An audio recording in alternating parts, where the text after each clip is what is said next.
that's a tough pill to swallow. Let's prepare so we all have a better story to tell. Get started at ready.gov/older adults. Brought to you by FEMA and the Ad Council. What was that? That is business phone bliss with the Ooma Cloud Phone System. It handles all our voice, video, and messaging needs. You sound very... Calm, I am. Ooma has everything I need to run my business more efficiently, like virtual receptionist, call routing, and video conferencing. And it starts at just $19.95 per month per user, plus taxes and fees. Ooma. Nice. Find your business comm at ooma.com/radio. IVC, Interventional Vascular and Vein Center, is having a Hello Spring special event on Saturday, March 23rd. This will be a free screening for varicose veins at their office in Provo. Don't let leg pain slow you down. Come and learn why starting now is ideal to get you ready for summer. IVC has been in business for over 20 years and has been voted the best vein center of Utah Valley for 10 years running. IVC's doctors, advanced practice providers, and sonographers will be on hand to answer your questions. So stop in to IVC on Saturday, March 23rd for a free varicose vein screening. Space is limited, so please RSVP right now. Let's spring new life into your step. Visit ivein.com. ivein.com. That's the letter I, VEIN.com to schedule your new year, new legs free screening at IVC. Because life starts when the pain stops. Remember that first paycheck when you started working all those years ago? You looked at the net amount and thought, whoa, what happened here? The joy of taxes. It could be this way with your retirement accounts. You know how much you've saved, but if you haven't planned for Uncle Sam, you could come up short in retirement. With tax laws constantly changing, there's a lot you need to know to make sure you're not paying more than your fair share. Mike Stevens and the team at Capital Wealth Advisors can help you create a plan that shows you how taxes could affect you now and in the future. Set up your tax strategy session with Mike Stevens and Capital Wealth Advisors now. Call 801-210-5500. That's 801-210-5500.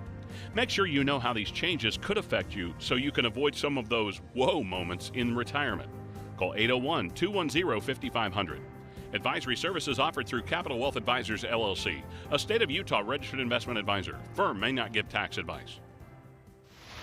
Traffic and weather together, brought to you by Sinclair's DinoPay app. Save up to 20 cents per gallon. Here's Ricky Meese. 2 crashes on southbound I-15, one at Parish Lane in Centerville, the other in Draper before Bangerter Highway, and both are causing delays. The Easter Bunny is coming to Jordan Landing Shopping Center. Bring the family March 23rd through the 30th to visit the Easter Bunny. Professional photos for purchase. Ricky Meese in the KSL Traffic Center. And our KSL weather, sunshine today, clouds building up tomorrow and Friday, but our temperatures stay in the 60s. Right now, 63 degrees and sunny. I'm Dan Bomas from the KSL Common Spirit Health Studios. Listen online at kslnewsradio.com. We're Utah's news, traffic, and weather station. Inside Sources. Inside Sources. America's voice of reason. Boyd Matheson on Utah's home for elevated conversation. Inside Sources on KSL News Radio. Both current President Joe Biden, former President Donald Trump are offering very different visions and policies and spending proposals for the country if they are elected to another term in office. However, is it one of those cases where the old boss and the current boss are really the same boss when it comes to spending? We've got to get past the headlines and think again about the fiscal direction of our country and where that actually leads all of us, regardless of who's sitting in the Oval Office. Let's begin. Think you know the news of the day? Think again with Boyd Matheson on KSL News Radio. It is always a good day for us here at Inside Sources to have our friend Brian Riedel joining us on the program. Brian Riedel, of course, is a senior fellow at the Manhattan Institute, where he focuses on budget, tax, and economic policy. And we're going to hear so much about all of those things as we march our way towards the first Tuesday of November here in 2024. The bigger challenge is not what is said about all of the spending and all of the programs and all of the things that politicians are pitching out there. The question is what is done, and more importantly, what's it going to cost us in the end? And Brian, welcome back to the show. It's always great to have you. Glad to be here. Thank you. So let's start just with kind of the baseline stuff, just a refresher for our audience here. In terms of the spending, obviously between a former president and a current president, is it same song, different chorus, or old boss is the same as the new boss, or where are we? The form is different, but the result on the deficit is roughly the same. When Trump was president, he signed legislation with a total 10-year cost of $7.8 trillion, which was amazing. It dwarfed President Obama. It dwarfed President Bush, which was more remarkable because he did it in just 4 years, $7.8 trillion. So President Biden came in and said, I can do just as well. And in his first 20 months, he signed nearly $5 trillion in new proposals. And that was in just 20 months. So ultimately, from that point, the Republicans took the House, and it's slowed down since. But these two dwarf past presidents. When I say that there's a slight difference between the two, it's more that Trump was more focused on tax cuts and then pandemic relief, although there was big spending. And Biden is just more focused on just big new entitlement programs. So it is a lot of spending as we look at that. One of the things that you have always been strong on, and we've actually talked about the lonely crowd in Washington of those who think we need to actually talk about deficit spending and our national debt. Give us some of the kind of behind the numbers in terms of where we actually are, both in terms of just kind of the ongoing deficit, but then as we start looking at debt and GDP and how those things are going to impact the economy. Yeah, I mean, the danger is in the past year, the deficit doubled from $1 trillion to $2 trillion, and that's basically never happened before under peace and prosperity. We've never had a jump that big in 1 year when we didn't have a war or a recession to pay for. So last year's deficit hit the biggest share of the economy in history, again, outside war and recession, 7.5% of GDP. We've never run deficits this big under war, except for those disaster moments. Where we're headed is that the deficit is projected to slightly dip in the next couple of years, but then jump right back up towards as high as $3.5 trillion a decade from now, or more if interest rates rise. And that's what economists get really worried about, is that the debt is growing substantially faster than the economy. And, as any family knows, if your debt is growing faster than your income for too long, eventually you get buried. It's the same principle works for the federal government. And so as you look at how that plays out, and obviously we're rising as that big back end number, the debt, $34 trillion plus. Explain that from a family standpoint as well. You talk about the pace of all of that, hard to keep up. But then once that number becomes so big, and as you alluded to, if interest rates also happen to go up even a smidge, that can be pretty devastating. Yeah, the debt was historically about 40% of the economy after World War II. During World War II, it spiked to 106. Thankfully, World War II ended. The debt was about 40% of our economy for 60 years. It then spiked from 40 to 100% of the economy since 2008, and it's going to keep going to anywhere from 170 to 340% of the economy over the next couple decades, depending on what happens with current policies and interest rates. Again, you can't have a federal government running a debt that's 2 to 3 times the size of the economy. Other countries haven't even attempted anything like that, except for the possible exception of Japan, and they're a basket case. And how this affects families is pretty simple. We are going to be getting to the point where interest is going to become, by next year, the second biggest program in the government after Social Security. In 20 years, it's going to be passing Social Security. And at that point, we could be spending half or 3/4 of our income taxes just to pay interest on the debt. What a waste.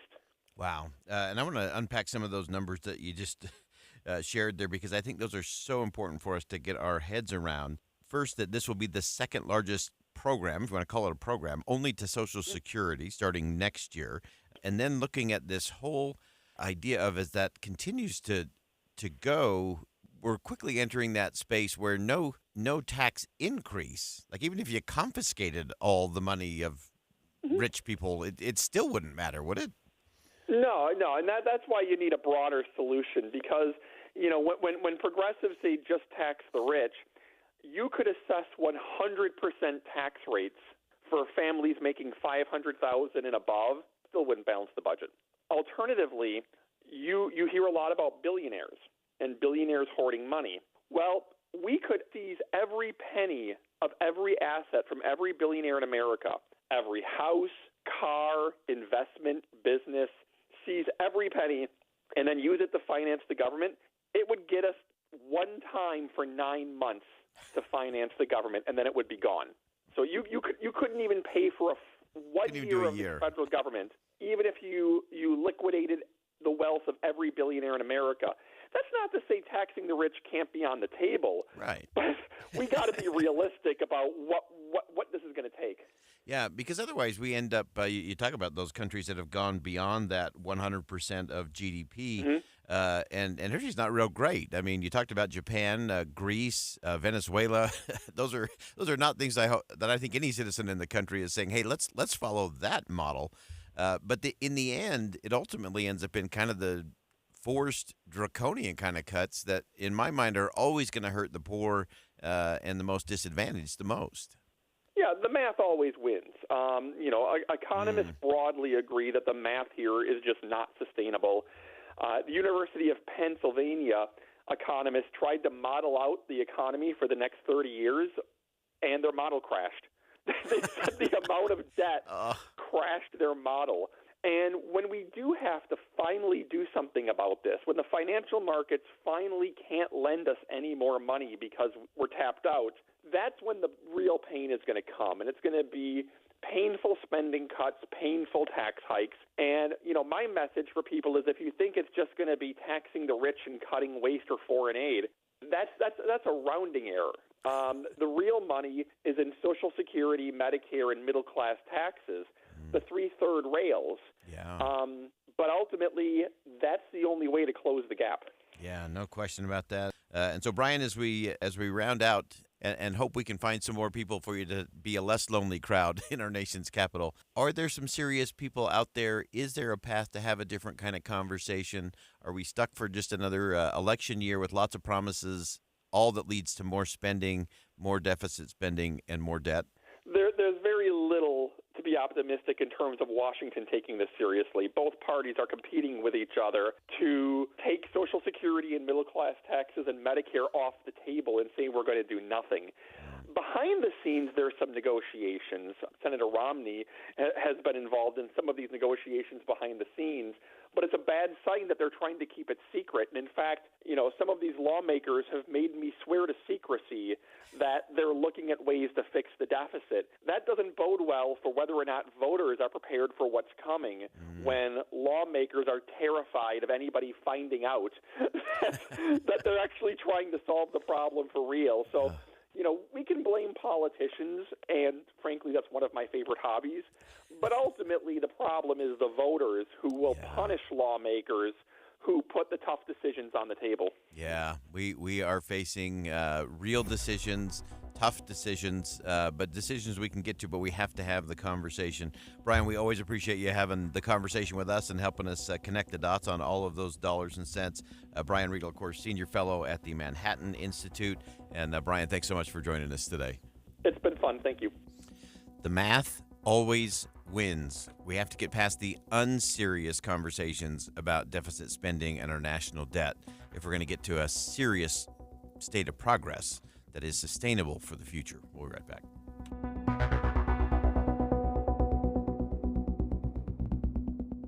Think again on Inside Sources with Boyd Matheson. It's finally time to say goodbye to the snow and hello to spring, and right now is the best time to spring into adventure in an RV from a Motorsportsland RV Center. Through this week, come check out Motorsportsland's season kickoff event and find the RV of your dreams at best of your pricing. Is your next adventure in a Class A motorhome? Come check out our 33-foot Georgetown 33B3 right now and save over $57,000 off MSRP. Or maybe a luxury fifth wheel is more your style. Check out our Durango Gold 386 FLF right now for over $45,000 off MSRP. Want to bring all the toys? Check out our 30-foot Raptor Carbon Series toy hauler on sale now for under $37,000 with financing under $340 a month OAC. Ask about zero-down financing options as well. See details and more amazing deals on premium RVs at motorsportsland.com. Let Motorsportsland help you get away. motorsportsland.com. It's NCAA bracket time, and we have you covered. This Thursday and Friday, get bracket updates every 15 minutes. Find out who's winning, who's losing, and who's breaking your bracket. KSL Bracket Fun, all day this Thursday and Friday on KSL News Radio. Ulta Beauty's semi-annual beauty event is happening now. Unleash your love for beauty with 50% off daily beauty steals on hair, skin, makeup, and fragrance. Shop your favorite brands like Tarte and Fenty Beauty by Rihanna. Plus, grab perfect hair care pairs from brands like Redken and Olaplex. And check out new arrivals from brands like Charlotte Tilbury and Dyson. Shop the Ulta Beauty semi-annual beauty event online, in-store, or try pickup today. Now through March 28th. Ulta Beauty. The possibilities are beautiful. Conditions apply. Getting quality employees to fill positions in your company is essential, but finding those people can be a major hassle unless you use ZipRecruiter. ZipRecruiter makes finding quality people a breeze. ZipRecruiter's advanced technology identifies candidates with the right skills, sends you great matches, then you can easily invite them to apply. 4 out of 5 employers who post on ZipRecruiter get a quality candidate within the first day. See for yourself. Go to ZipRecruiter.com/free to try ZipRecruiter for free. That's ZipRecruiter.com/free. How much is your health worth? I've been thinking about this a lot lately, and I thought about it a few years ago before I lost the weight with Soda Weight Loss. And I thought, man, if I just lose some weight, that would help with so many other things. Because my doctor had talked to me about how instead of taking a pill for cholesterol and everything else, why not try to lose weight? Well, I did. I finally did with Soda Weight Loss. They made it easy to lose weight and to address my health issues. I feel so much better. I feel healthier, and I can do so much more. And I'm not the only one. Here, for example, this is John. Well, my diabetes A1C was 5.89, 6 point something. And when I went back, I was at 4.9. Joint mobility is so much better. There is no part of your health that's not going to improve when you lose weight. Soda will get you there. And here's the best part, keep you there for the rest of your life. Go to sodaweightloss.com. That's SOTA weightloss.com. Soda is state of the art. Offer not valid in all states or where prohibited by law. Loans are subject to lender approval. See website for details. Honey, the credit card bill came, and we're maxed out. Maxed out cards, rent is due. We just need some extra cash to help us get by. Maybe we should go to 27cash.com. With our bad credit? 27cash.com is one of the largest personal loan networks. They can help people with any type of credit get up to $5,000, and cash can hit our bank account as soon as tomorrow. When you need extra cash, go to 27cash.com. That's 27cash.com. 27cash.com. Getting your biggest tax refund from Jackson Hewitt can lead to some spirited reactions. Jackson Hewitt! Jackson Hewitt is so sure they'll get you your biggest refund that if they don't, you get your money back plus $100. Jackson Hewitt! Switch to Jackson Hewitt and we'll beat what you paid last year, even if you filed online. Ain't nothing to it. Switch to Jackson Hewitt and pay less for tax prep, guaranteed. Proof of prior year payment required when filing. New clients only at participating locations through April 7th. Terms at jacksonhewitt.com. Any Hour Services free furnace sale is going on right now. If you haven't scheduled your free estimate yet, do it now. Call Any Hour Services today or schedule online at anyhourservices.com. With the 3 things you need to know this hour, I'm Dan Bomas. First, firefighters say it's incredible anyone survived the explosion that destroyed a duplex in American Fork this morning. One woman was killed, but another came through without serious injuries. Second, state wildlife officers have a new poaching case in Emery County. And third, the Federal Reserve has decided not to change its benchmark interest rates for now. Right now, 64 degrees and sunny in Salt Lake City. And back to Inside Sources on KSL News Radio. Hear elevated conversation on crucial issues. Boyd Matheson on Inside Sources. Welcome back to Inside Sources here on KSL News Radio. It's great to be with you today, as always. I am Boyd Matheson as we continue to move closer and closer to the first Tuesday of November, General Election 2024. the campaign strategies are going to continue to come more and more to the front, whether that's on the presidential end between the current president and the former president and some independent third parties in between. There's a lot of focus, of course, on a few swing states, and sadly, the swing state number is getting very small. I remember when it was like 19 swing states. Now I think we're down to 7, maybe at max. There's a lot of dollars that are going to be thrown at a lot of these things, and so the campaign's going to be long. There's going to be a vast amount of money that's going to be thrown at it, and we want to be looking at a few of these states, and we want to look at the messaging strategy in terms of what that looks like moving forward. And really pleased to have joining us on the show for the first time, Kurt Bardella. Kurt is a political strategist. He's a contributor for News Nation. In fact, he and I were a tag team the other day on News Nation in the morning. He's a great thinker, and he is a great strategist when it comes to everything political messaging and getting to policy. And Kurt, welcome to the show. Thanks for having me on, my friend. All right, so let's I actually want to start, before we get to all the presidential things, let's do a quick recap from yesterday in terms of what you saw, what you watched and observed, particularly coming out of Ohio in that Senate race, and how that might have an impact moving forward in terms of the presidential. Yeah, when you look at what's going to happen with the Senate races, and really it's a very favorable map for Republicans. Republicans have a lot of paths to hold the majority and take it from the Democrats. Democrats kind of need to get an inside straight, if you will, if they're going to in any way have a chance at keeping their majority. One of the things that needs to happen for them is they need the most right-wing Trump-affiliated candidates to emerge from some of these primaries in the hopes that in doing so it'll turn off some of those independent voters, kind of like what we saw last time down in states like Pennsylvania, where Democrats invested some resources in some of these primaries to try to get the most what they would call extreme Republican candidates through that primary, and then they defeated them in the general. What we saw in Ohio was the Trump-backed candidate win the nomination against someone who had a much more quote-unquote establishment support, and that gives, I think, Democrats a little bit of hope that the incumbent Sherrod Brown might be able to withstand the midterm map here coming their way. Yeah, and it is interesting, as you mentioned, the Democrats spend a good $3 million plus there down the stretch. Some of those affiliated organizations to, I think, try to nudge Moreno to the finish line for that very reason, that it was they felt their best chance of holding that seat in the fall was going to be through a more extreme or a Trump-backed candidate, trying to lump those things together. Also, interesting news coming out today, some of the first polling we've really seen on the Maryland Senate race, which actually shows the former governor with a fairly strong lead. How does that figure in? That really wasn't on the map a few months ago, and now suddenly Maryland is part of the equation. Yeah, when you got someone who's a two-time governor who was regarded very popular, who's seen more as a moderate Republican, so didn't turn off the Democratic base. This wasn't someone that Democrats really, and Larry Hogan, tried to take out in any way, even though Maryland's a pretty blue state, obviously. Yeah. Hogan has done a good job of cultivating that kind of independent streak that has kept him kind of in lockstep with the mainstream of Maryland voters, even though he's a Republican. And honestly, I think Democrats might need to consider what kind of candidate they have here. Hogan is a big name, two-time governor. Only reason why he's not governor right now is because of term limits. Otherwise, he'd still be governor right now, I suspect.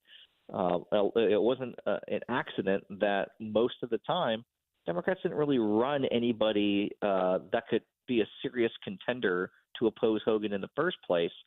And so now they're faced with the I think Hogan's going to win this thing. I'll be honest with you. I think that he just has such strong bona fides in Maryland. Maryland voters are used to voting for him, seeing him on the ballot. He's someone that they know statewide, which is a huge advantage. Anytime you have these other candidates who run for these large statewide offices who have been in the state legislature, have been in Congress, and represented a specific district, running statewide is a completely different game. And so having that built-in name ID already, as Hogan does, is a huge advantage. He's not going to have to spend any resources trying to build up name ID. The voters know who he is, and by and large, they like him. Yeah, fascinating. I think that is a very interesting twist of the electoral map there when it comes to the Senate, and of course that'll impact the presidential as well. Not so much in terms of who's going to win Maryland. I want to look at some of those other swing states. To me, it really comes down to Pennsylvania, Wisconsin, Michigan, kind of up in that upper Midwest. Maybe Ohio's in play there again, but that's becoming a little more red. You got Georgia and North Carolina in the south, and then Arizona and Nevada out here in the west. As you look at all of those, which of those stand out as going to be the most important for either the current president or the former president? Well, I think for Biden, it's holding on to states like Georgia and Arizona. Specifically, Democrats have made tremendous inroads in recent years in states that not long ago were completely out of reach of the Democratic Party. But you see the success of someone like Mark Kelly being elected to the Senate in Arizona. You see, obviously, Raphael Warnock winning a special election and a re-election in a state like Georgia. That's really fertile ground for Democrats. If they can continue building on the momentum that they've enjoyed in 2022 and some of the special elections since then. You look at states like Pennsylvania as well. Josh Shapiro won big when he ran for governor. And obviously, we all know very well the race between Fetterman and Mehmet Oz, and what a spectacle that was.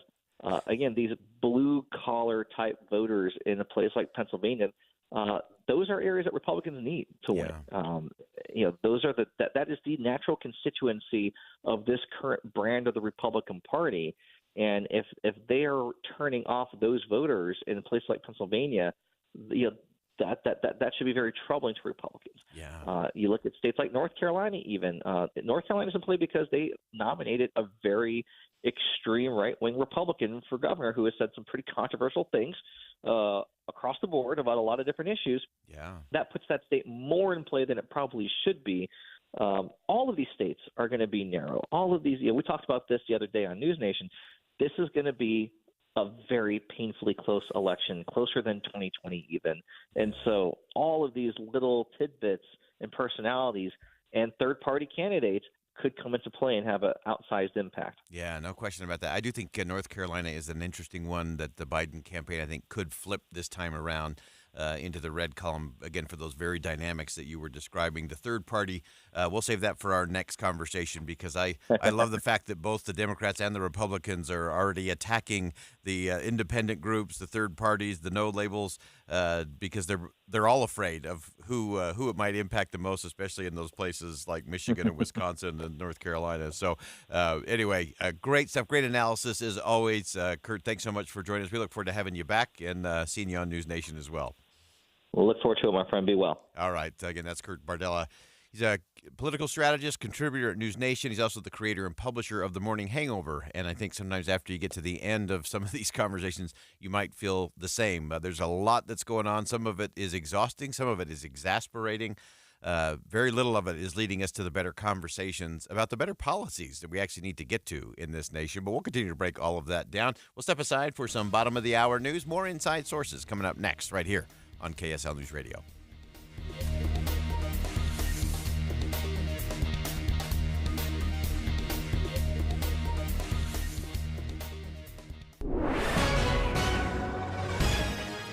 It's 1:30 at KSL News Radio. I'm Dan Bomas. KSL's top story this hour. 2 junior high school students taken into custody this morning in Taylorsville after police say they were firing shots from a handgun. Granite School District says the kids left Westlake Junior High's temporary campus in Taylorsville before firing the weapon. The campus still spent about 15 minutes on a lockout protocol.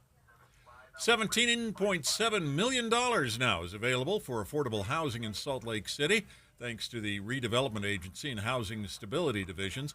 Just over 1,500 housing units are being planned from 1,900 west to 1,100 east. So we're expecting that actually some of the projects will be able to start construction as early as this summer. That's Amanda Greenland with the RDA, who says they'll range in price and size, but deeply affordable housing is the goal. Your money at this moment, the Dow Jones average up on the day now, 404 points, while the NASDAQ has taken a sharp turn upward as well, up 200 points right now. And on the way, we'll be looking down the road at maybe some rain over the weekend, but right now things are sunny. That's next. KSL News Time, 1:31. You know what's great about KSL's traffic coverage? Trained traffic reporters and real listeners. Trading information and making the commute safer and faster for everyone. Every 10 minutes on the 9s, we have you covered on KSL News Radio. Alpine Home Medical, we bring wellness home. Hi, I'm Jay Broadbent with Alpine Home Medical. This is a story that came to us from a real customer, and I wanted to share it with you. We came in looking for a scooter for our mother. The staff at Alpine showed us different options for scooters and battery-operated wheelchairs and helped us find one that was easy for her to handle and easy for us to get in and out of her car. They have fabulous customer service. We know when you walk through our doors, you deserve to be cared for. We really do have the best staff in the state. Discover the Alpine Home Medical difference. When you need assistance, we're here for you. You should know we accept most major insurances, so stop by any of our 11 locations today and explore our high-quality inventory. We love hearing about your experiences. Visit us online at alpinehomemedical.com. Alpine Home Medical, we bring wellness home. Looking for a secure retirement plan without market risk? Look no further. Lyle Boss, president of Boss Financial, specializes in no market risk retirement strategies with guarantees of principal, guaranteed growth, and lifelong income. Join Lyle right here each Saturday and Sunday for his Safe Money radio show and call him now at 855-355-SAFE for your complimentary customized Safe Money information kit and Safe Money book. Nothing but upside here at 855-355-SAFE. If you're trying to decide which gutter protection to put on your home, don't just ask how they'll handle leaves. Ask how they'll handle ice. Tim Jr. here from RGS Exteriors, and that's right, ice. See, plenty of gutter guards are good at keeping out leaves, but most are made with flimsy materials that can bend, buckle, and break under the weight of too much ice. Kind of a big problem in an icy state like Utah, right? At RGS Exteriors, our exclusive gutter protection systems are built Utah tough. They're made with premium strength materials that hold up to 1,200 pounds of ice per square foot. Simply put, they're not going to budge. Our gutter guards are also certified to handle hurricane-level winds and rain. Mother Nature can't damage them. Guaranteed. Utah Tough Products. That's the RGS way. For a free estimate, call 801-280-3110 or visit rgsexteriors.com. That's rgsexteriors.com or 801-280-3110. Traffic and weather together brought to you by Sinclair's Dino Pay app. Save up to 20 cents per gallon. Here's Ricky Meese. Crews still on the scene of this crash in Draper, southbound I-15 prior to Bangerter Highway, blocking a left lane, and an auto pedestrian accident at North Temple and 1000 West. UDOT construction alert. Plan for delays on westbound I-215 this weekend as the road between 280 East and I-15 will be closed for bridge maintenance. Ricky Meese in the KSL Traffic Center. KSL weather, sunshine today, then clouds build up tomorrow and Friday, but our temperatures will stay in the 60s. It's 64 and sunny right now. I'm Dan Bomas from the KSL Common Spirit Health Studios. Listen online at kslnewsradio.com. We're Utah's news, traffic, and weather station. Inside Sources. Inside Sources. America's voice of reason.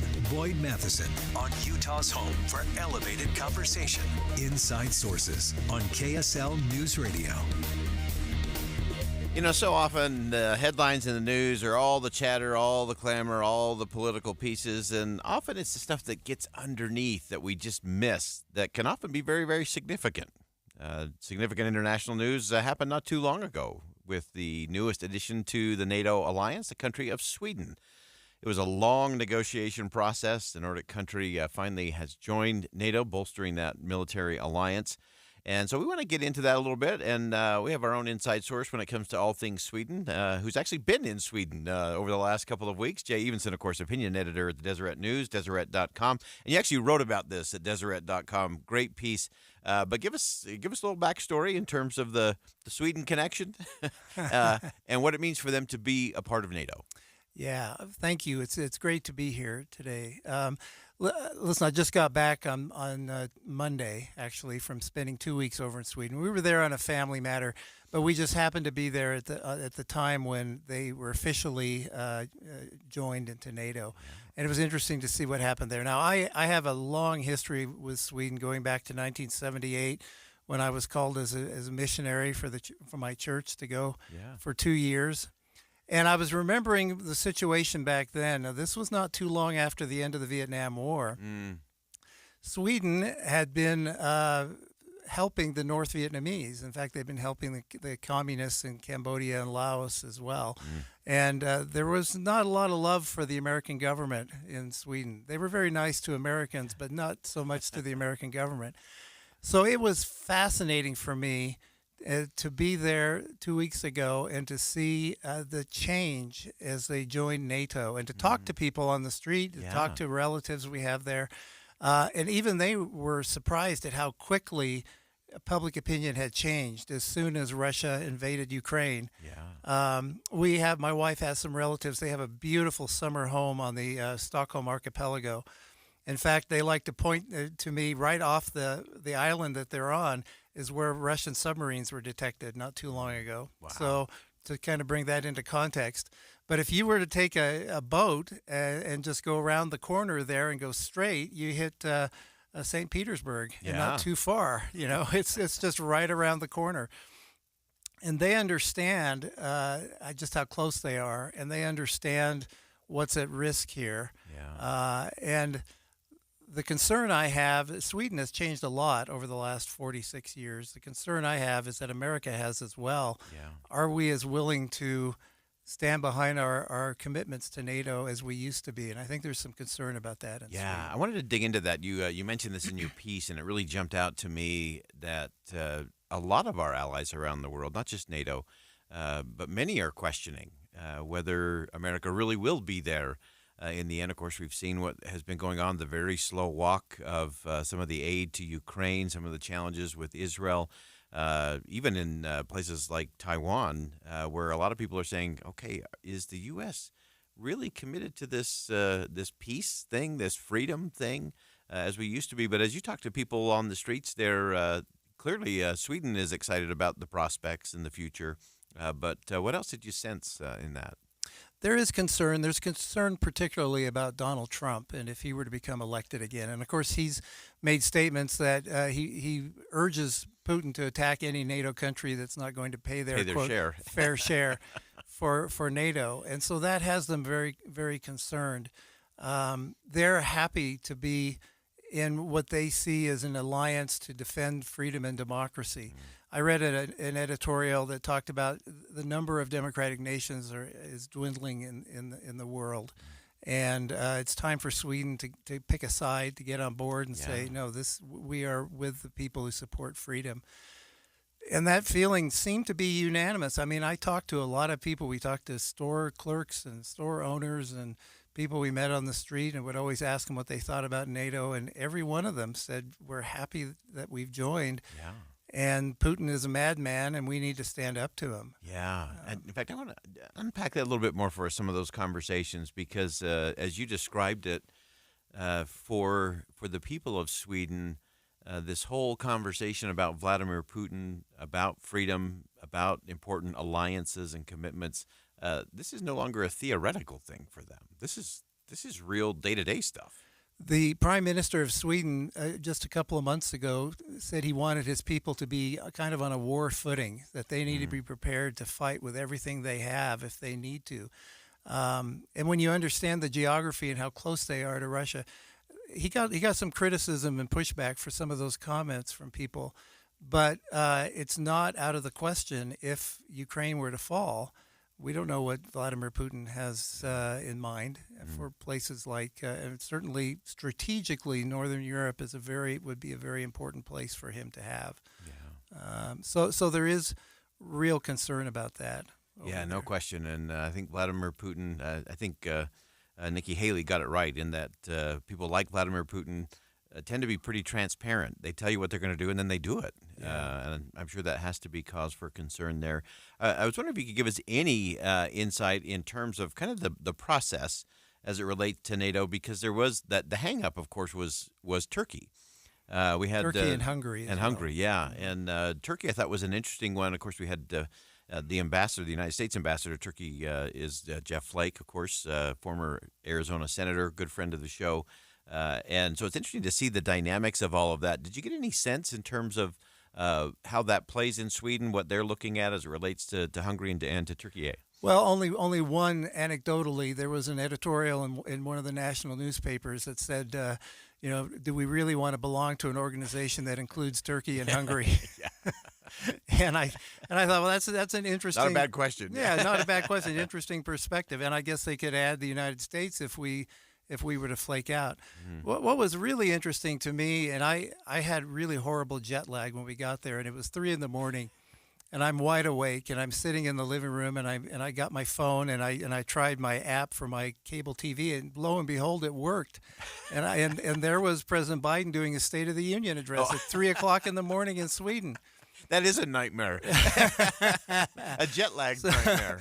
So I watched it, and I got to see him introduce the Swedish Prime Minister and have him stand, and there was cool. Standing ovation for him. That was such a big story in Sweden. They kept showing that over and over again on Swedish news and trying to explain to people just how important that was. Of course, here in America, it wasn't really considered very important at all. But to them, that was extremely important. And their coverage said nothing about the political nature of that speech. They said nothing about the catcalls or about right-wing Republicans who are trying to hold funding for Ukraine hostage to border issues. All of these issues, I think, are of great importance to people in Europe because they could affect NATO going forward. Yeah. And whether or not Ukraine can still withstand the invasion from Russia. Yeah. And then finally, just in our last minute here, Jay, give us a sense of the go forward. What does this mean to Sweden? What do they anticipate? What changes as a result of this? They're going to have to start investing more in their military. And I got the sense that there was an eagerness to do that. There's not a lot of resistance to that. Sweden has as much to offer NATO as NATO has to offer Sweden. They have one of the biggest air forces in the world. They're probably the strongest militarily nation in Northern Europe. And so it's something, I think it's beneficial to both sides. I think that's what I got out of that. Yeah, fantastic. Great perspective as always. Thanks for coming back to the United States. We're glad you're here. We hope your jet lag is settling just a little bit. But great perspective as always, Jay Evenson, the opinion editor at the Deseret News. You can check out his piece on Sweden joining NATO at Deseret.com. Great piece today, great perspective. And in all of that, I look at those important alliances. I also think it's important the messages this sends not just to our other allies, but also to our enemies and to our adversaries. I think it's important that there is that standing together that is the best deterrent to a thug, a dictator, or a bad guy. Is that standing together and then making sure you show up for your friends when they really need it. All right, we'll step aside for a quick break. When we come back, we'll turn to the Utah Senate race. Jason Walton's going to join us for some perspective there. Stick around. We'll be right back.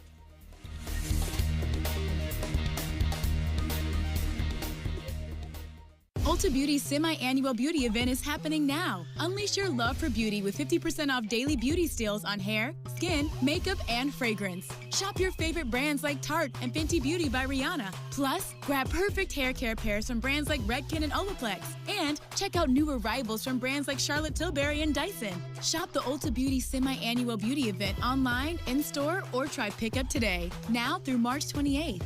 Ulta Beauty. The possibilities are beautiful. Conditions apply. Tired of hearing scary radio ads about the IRS? Tax Relief Advocates is different. TRA is here to tell you that if you owe money to the IRS, whether it's $5,000 or $500,000, we have a solution. TRA can eliminate or reduce what you owe to the IRS with zero risk to you. If we can't reduce your tax debt, then you pay nothing. We have a 5-star rating on Google and Yelp and an A+ with a BBB. End your tax nightmare today by visiting TRA.com or call 800-583-6681. That's 800-583-6681. KSL Broadcast Group contests are open to participants 13 years of age and older that are residents of Utah, Idaho, Wyoming, and Nevada, unless otherwise specified. Employees or agents of the station, Bonneville International Corporation, or other area radio stations, or any entity associated with the contest may not enter. Persons who have won in the last 90 days from a station contest or event are not eligible. Full general contest rules are available at kslnewsradio.com. This Monday Tax Tip is brought to you by Susan Spears, CEO of the Utah Association of CPAs. Do you have a dependent in college? Do you depend on tuition tax credits to reduce your tax liability? Form 1098-T is a statement sent by schools and copied to the IRS that verifies that you paid what the IRS calls qualified educational expenses in the preceding tax year. If you don't get this official verification, you cannot claim the American Opportunity or Lifetime Learning Tax credits for the tuition, books, supplies, and equipment expense needed for classes. The student will need to contact the educational institution and request the Form 1098-T. Your CPA will be able to assist you as well.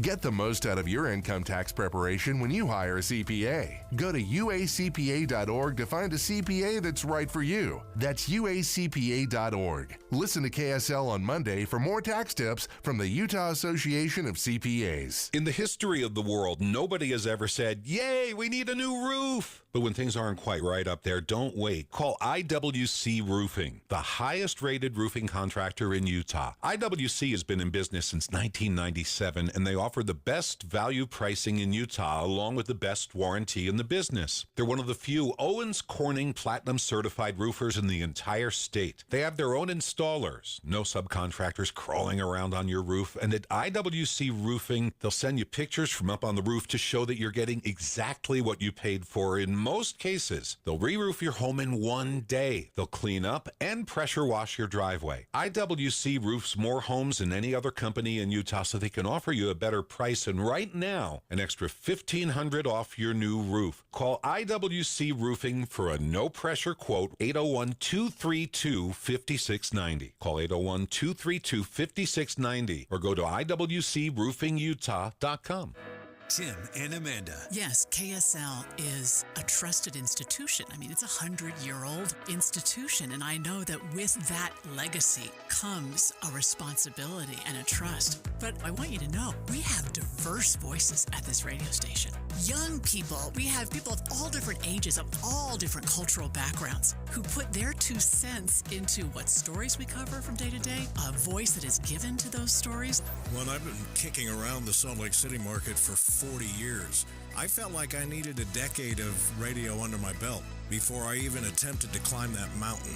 So as important as KSL is to you, you need to know that it's an important institution for both of us and something that we take very seriously, in the responsibility of providing the right news and information for you and your families every day and carrying on the tradition of this great radio station. Utah's Morning News between 5 and 9 on KSL News Radio. All the talks we've had over the years, including what you've told me about not using alcohol and other drugs, they stick with me. And believe it or not, they really do make a difference, especially at times that matter most. Hey, want a drink? No thanks, I'm good. So thank you, Dad, for talking and preparing me for what's ahead. Thank you for talking. For more information about talking with your kids about underage use of alcohol and other drugs, visit underagedrinking.samhsa.gov. With the 3 things you need to know this hour, I'm Dan Bomas. First, Taylorsville police caught a couple of junior high school students out firing shots this morning. Second, state wildlife officers want to know who killed a cow, elk, and 18 geese and just left the carcasses behind. Third, Salt Lake City now has $17 million new dollars to spend on affordable housing. Right now, 64 degrees and sunny in Salt Lake City. And back to Inside Sources on KSL News Radio. Get deeper insights on the news from Inside Sources. Welcome back to Inside Sources here on KSL News Radio. It's great to be with you today, as always. And while a lot of the attention is up ballot in terms of the presidential race in 2024, there's a lot of things as you move your way down the ballot that are going to be important, not only across the country, but right here in the state of Utah. Of course, current junior senator from the state, Mitt Romney, is going to be retiring at the end of this term, and there is a field that is moving forward in an attempt to become the next senator to the state of Utah. One of those is Jason Walton, a longtime entrepreneur, businessman in the Utah community, and he joins us for the first time on the show. And Jason, welcome to Inside Sources. Thanks for having me, Boyd. All right, so let's start with the backstory. Every run for any office anywhere has a backstory. so how did this begin? How do you find yourself in a Senate run? Well, that's a great question. So, first of all, I live in Provo. I'm originally from Monticello, Utah, and after graduating from BYU, I started a business out of my garage with my wife and bootstrapped it without outside investors, and we grew that into a company, a national company. And I have not been. I've been casually involved in politics, but I'm kind of coming to this race from a unique perspective, from the standpoint that I'm not a politician that's trying to find another what's the next step on the ladder to get to the next rung, but rather I'm deeply concerned about the United States of America, and I ask myself the question: what kind of a country are we actually leaving to our kids and to our grandkids? And the more I thought about that, the more concerned I began to be with how I saw elected officials voting, and concerned enough to where I have this dream where I'm in the back of a Suburban and I wake up and there's no one driving, and I'm in the middle of a city, and I'm jumping over the chairs trying to see, do I grab the steering wheel first, or do I hit the brakes? And I think that now, like are we going to be is it going to be our commitment to our poor financial fiscal responsibilities that's going to do us in as a country, or is it going to be the fact that we're not taking care of our border? And I just see the need of getting people into office right now who will do the hard thing and do what needs to be done without politically gamifying the system. And so I'm running literally to return to traditional values, principle-centered leadership, and to bring to the United States Senate and the United States that leadership that I think we need, especially right now. Yeah, I think that might be a great metaphor in terms of jumping over the seats and grabbing the steering wheel and then deciding whether to hit the brake or hit the gas. That's some good stuff. I want to get to some of your experience as an innovator, as an entrepreneur. We always say on this program that it's entrepreneurs that fuel freedom. Even the founding fathers were all just a bunch of entrepreneurs and small business owners that were tired of being overtaxed and overregulated. Give us some sense in terms of what your experience brings to the Senate in terms of being able to get to those principles that will lead to good policy.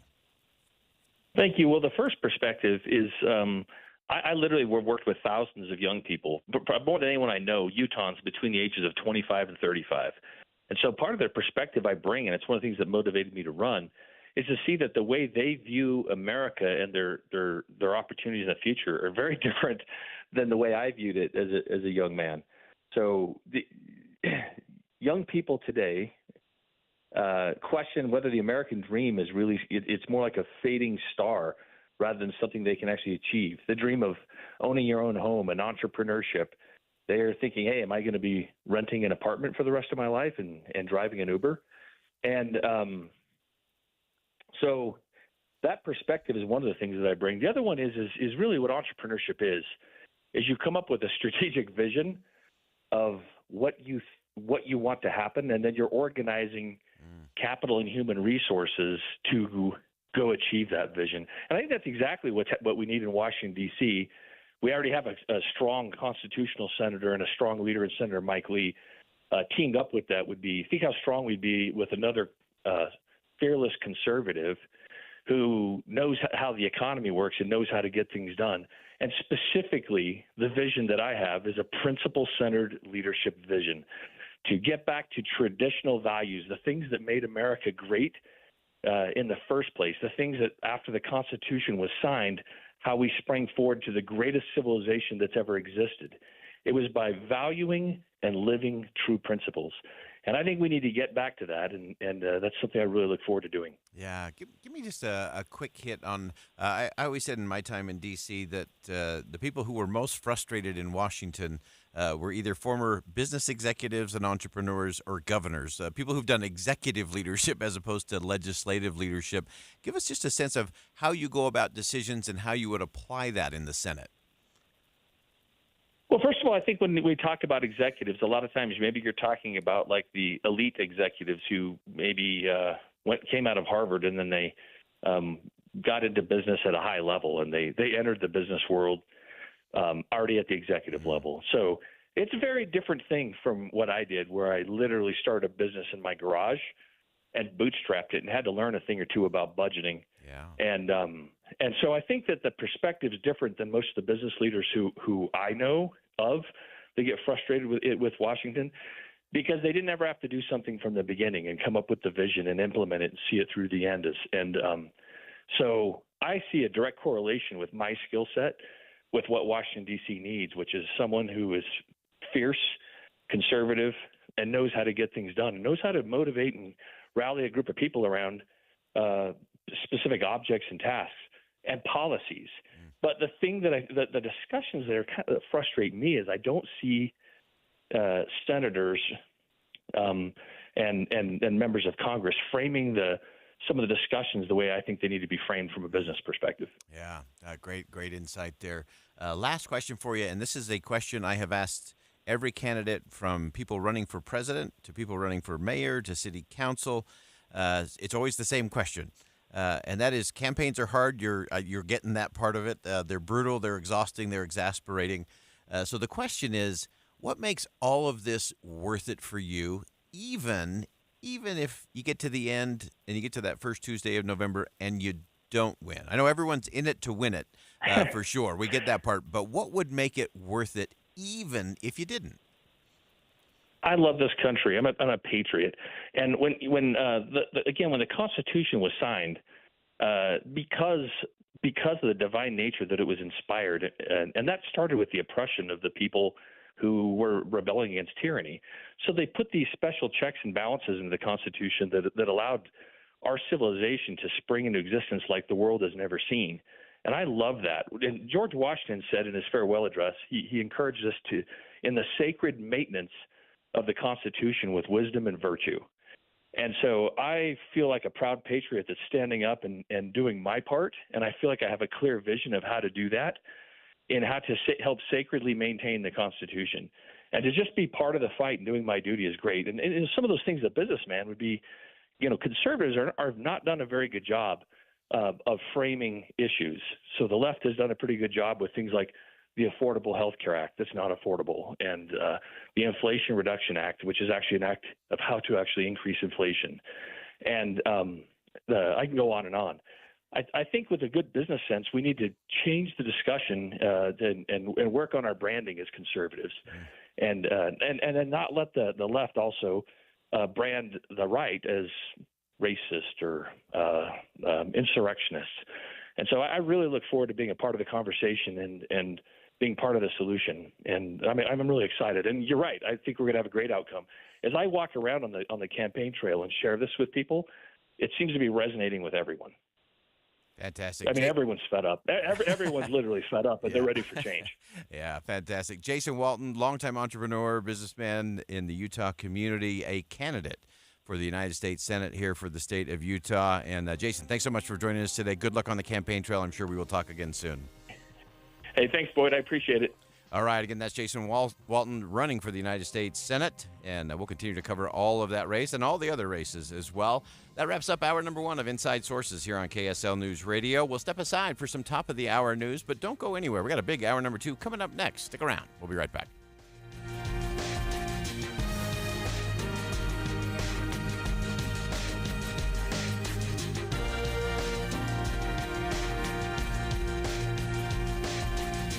KSL FM Midvale. KSL Salt Lake City. From the KSL Common Spirit Health Studios, this is KSL News Radio. Utah's news, traffic, and weather station. It's 2 o'clock at KSL News Radio. I'm Dan Bomas. KSL's top story this hour. We have breaking news. Police looking for a car now that was stolen from two people at the 7-Eleven store at North Temple and 10th West. They say one suspect carjacked the vehicle, and one of the people who was forced out hung on as the thief drove away, and that victim had minor injuries. State fire marshals are now investigating after a house explosion in American Fork early this morning. Fire Battalion Chief Brandon Beauchard says one woman was killed, another walked away with minor injuries. There was damage to many other buildings, but most of the structure that was involved is gone. It's pretty much all over the place. Beauchard says the radius of the debris was about half a mile. Your money at this moment, the Dow Jones average taking a sharp turn upward today, 400 points upward now, and the NASDAQ up about 202 points. Looks like we'll get some more sunny weather, but we've got rain here by the weekend. That's next. KSL News Time, 2:01. We hope you have the right app on your phone for news. You probably have dozens. But the KSL News Radio app, well, it makes our live stream super easy. Plus, our talk shows are right there as podcast for your workday. That's the app for KSL News Radio. Are you stressing about your IRS tax problems? Have you received notices from the IRS threatening to garnish your wages, levy your bank accounts, or seize your property? You need an ally. Allies Tax Relief has tax attorneys and enrolled agents that are ready to fight for you. They have saved millions for taxpayers just like you. Allies Tax Relief can help put a stop to IRS collections and, most importantly, negotiate your tax debt. Here's Brenda, a happy client of Allies Tax Relief. I owed the IRS around $57,000, and they're about to start garnishing my paychecks. I heard a commercial on the radio about Allies Tax Relief, so I thought I'd give them a call. After a day, they were able to at least stop the garnishments, and after a few months of negotiations, I walked away owing the IRS only $301. If you owe the IRS, call Allies Tax Relief right now for your free consultation. Call 800-230-5174. 800-230-5174. That's 800-230-5174. This song doesn't have a name, but if it did, it'd probably be something about togetherness, because it's a collaboration, not between pop stars and producers, but between music therapists and kids. Music therapy is a treatment that doesn't involve medication or needles, and it's been proven to help children manage pain and contribute to faster healing. So it shouldn't surprise you, it's our favorite song. And just one way we partner with you for a life well lived. Intermountain Health. The power of we. Well, you've heard me talking about it for a couple of weeks now, but I hit my soda weight loss goal, and I actually went a little bit beyond it. I aimed for 65, and I lost almost 70 pounds in 5 months. So soda's done with me, right? Not on your life. This is where soda really starts to add value to their weight loss program. Soda stands for state of the art, and listen to this. They're not letting go of me. In fact, their goal is to help me keep it off now for the rest of my life. So I get to continue to meet with my nutritionist, Kristen, and they're teaching me how to keep going as I re-add the foods that I've been avoiding during the weight loss portion. I mean, there's a reason that Soda is the #1 weight loss company in America for client satisfaction and client results. Check out the proof. You can just look at me, or you can go to sodaweightloss.com. That's SOTA weightloss.com, and check out the 8,500 plus 5-star reviews. I look good, I feel good, and that's thanks to Soda Weight Loss. Soda Weight Loss is, say it with me, state of the art.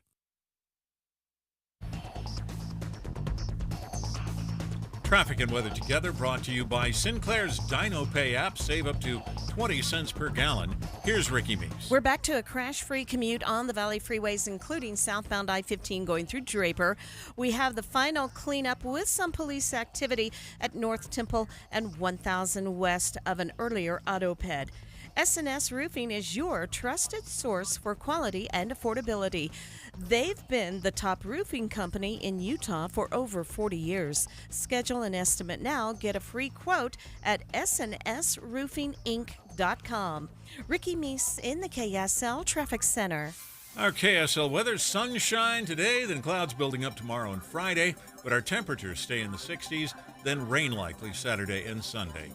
Right now, 64 degrees and sunny. I'm Dan Bomas from the KSL Common Spirit Health Studios. Listen online at kslnewsradio.com. We're Utah's news, traffic, and weather station. Inside Sources. Inside Sources. America's voice of reason. Boyd Matheson on Utah's home for elevated conversation. Inside Sources on KSL News Radio. Well, headlines everywhere are focused on TikTok and social media, the impact it's having on young people, causing a rise in depression, anxiety, and self-harm. We're also seeing the loss of other important things like awe and wonder and and curiosity. Elected officials, politicians, of course, are calling for congressional action or for government control. And while that might be part of the solution, we have to get beyond the headlines of all of that and ask the bigger question, where can we go? Where should we turn? The answers could cause all of us to think again. Let's begin. Think you know the news of the day? Think again with Boyd Matheson on KSL News Radio. Well, it is time to think again, and a brilliant piece in the New York Times. The internet is a wasteland, so give kids better places to go. So wherever you are, sit down, settle in, and be ready to think again about what we think we know when it comes to social media, the impact, and I would add not just on our children and young people, but on all of us. Michelle Goldberg's an opinion columnist at the New York Times, focused on politics and culture. We love to get into that space. And Michelle, welcome to the program. Hi, thanks for having me. Brilliant piece, fantastic thinking, and it's going to get everyone to think again. So let's start with just the baseline. I love the fact that you found yourself nodding along with Senator Lindsey Graham and finding some things that I think everyone's kind of getting in common. It's like, okay, we know this is not working for all of us. And then we get to these, what are the solutions? How much government control? What is the right role? There is some there. Kind of give us the background where you started with all of this. Sure. Well, I think, for a long time, there's been a debate, which I think is increasingly settled, about whether the crisis in young people's mental health and these rising rates of depression and anxiety, whether they're caused by social media and increased use of screens or whether they're just, somehow correlated. And Jonathan Haidt has been a social psychologist at NYU, has been gathering data on this for quite a while. He has this new book out called The Anxious Generation. And as it seems to me that the debate is mostly settled, that there's the studies that we have are not just correlational, but you can see studies. Some of the most intriguing studies, I think, take advantage of the fact, for example, that Facebook rolled out on college campuses at different times. And so you could actually see depression and kind of visits to campus mental health services rising shortly after Facebook arrived on campus after campus. There's also the fact that this is a problem throughout the whole Anglosphere. So it's not just about America, and it's not just about, kind of our own political problems. And in a country that's very, very, very divided, this is something that you have a fair degree of bipartisan consensus about, right? As you said, I started out with what a strange feeling it was for me as a liberal New Yorker to be nodding along with Lindsey Graham. But you also have, Letitia James, our Attorney General, lately in the news for her successful lawsuit against Donald Trump, is also taking the lead on this in New York State. Gavin Newsom in California tried to pass sweeping legislation just as it's a different approach than Utah.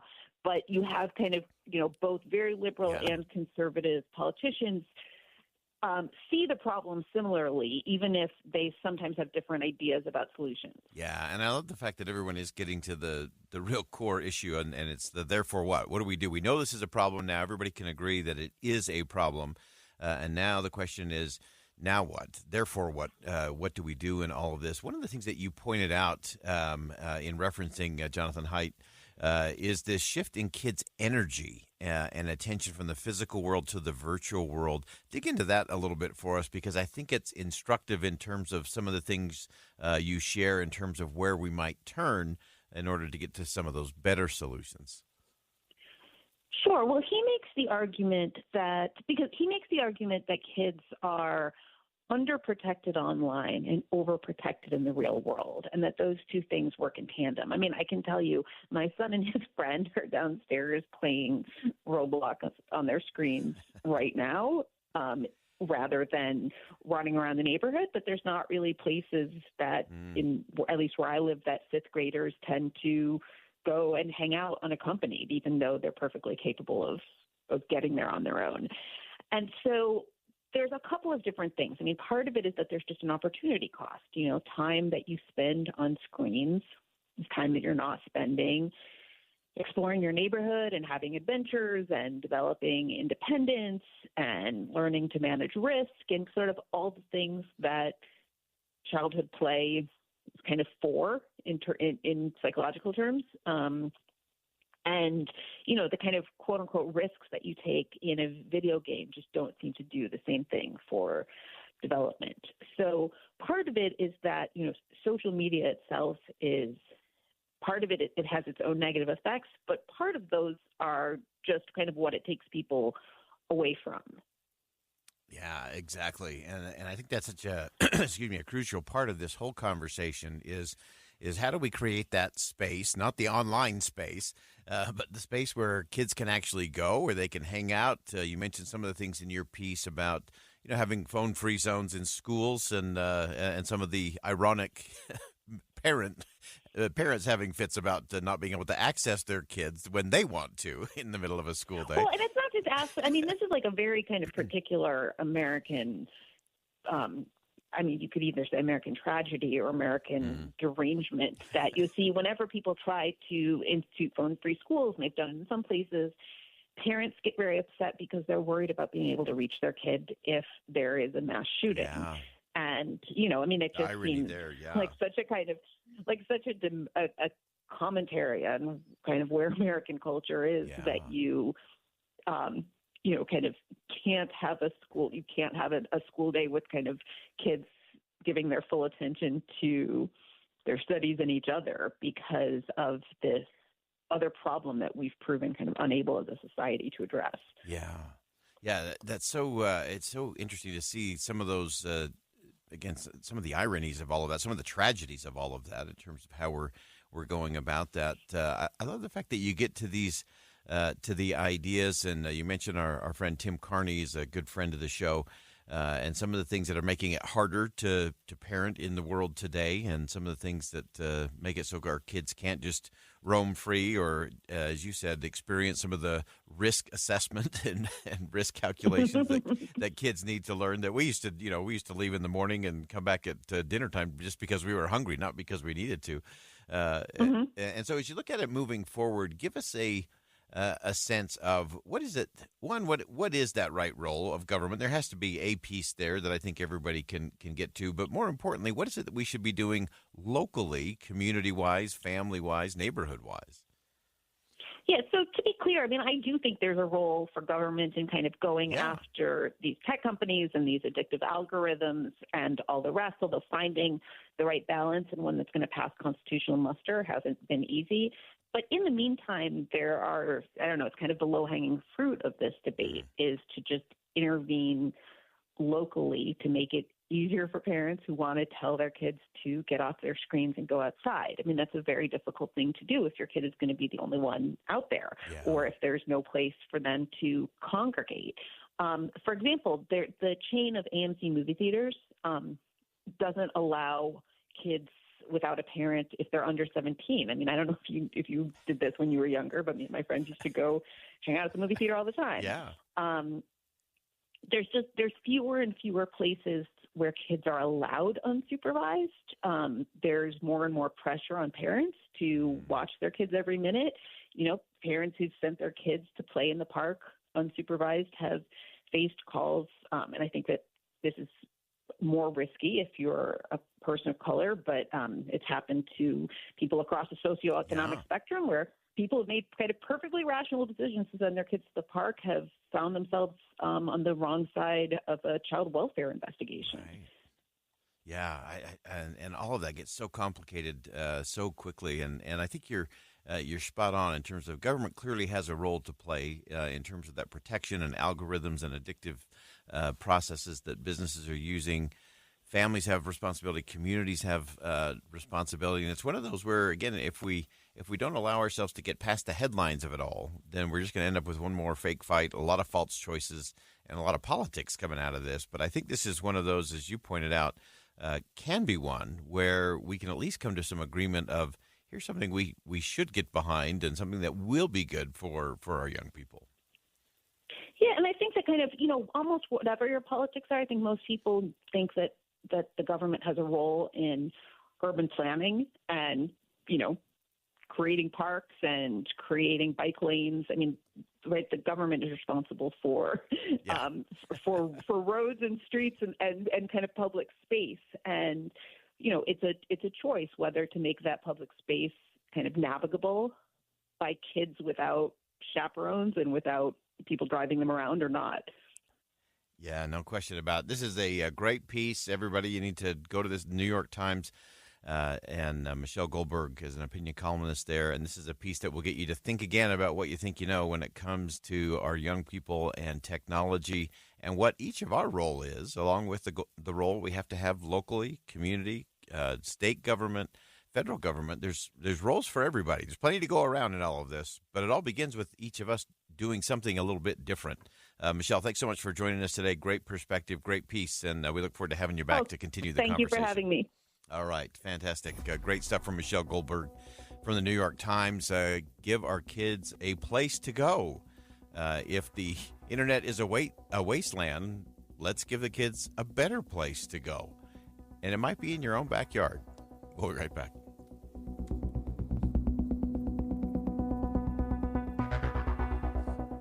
Think again on Inside Sources with Boyd Matheson.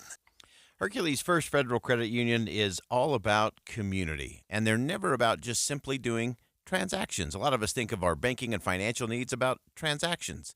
At Hercules Credit Union, it's about relationships. And right now, if you're a first-time home buyer, they have a Home Court Advantage loan that is all about making that relationship right for you.